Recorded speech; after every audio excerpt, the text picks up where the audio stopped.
Assalamualaikum warahmatullahi wabarakatuh. Saya Zalka Fasadira dari kelas 12 IPS 1. Di sini saya akan menjelaskan materi mengenai globalisasi. Pengertian dan ciri globalisasi. Pengertian dari globalisasi adalah proses integrasi dan interaksi antar negara di berbagai bidang seperti ekonomi, budaya, teknologi, dan politik.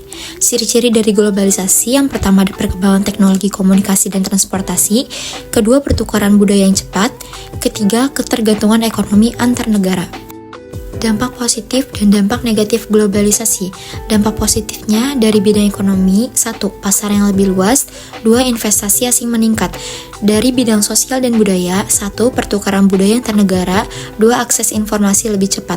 Dari bidang pendidikan, 1. Program pertukaran pelajar, 2. Akses ke literatur dan penelitian global. Dampak negatifnya yaitu 1. Ketimpangan ekonomi. Contohnya, negara maju lebih dominan dibanding negara berkembang. Kedua, hilangnya identitas budaya. Contohnya, westernisasi dan homogenisasi budaya.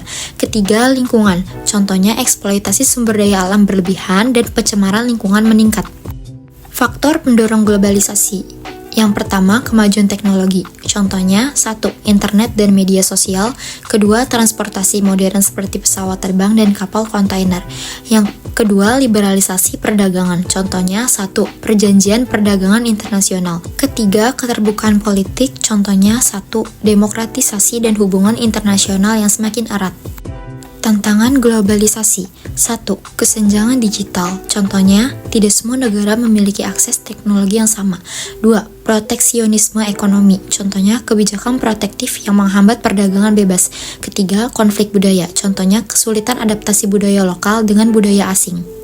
Strategi menghadapi globalisasi.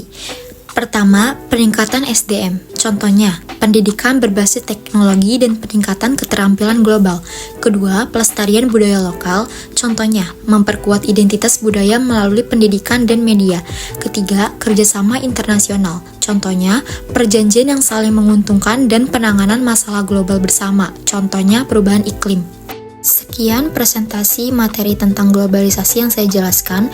Kurang lebihnya mohon maaf. Assalamualaikum warahmatullahi wabarakatuh.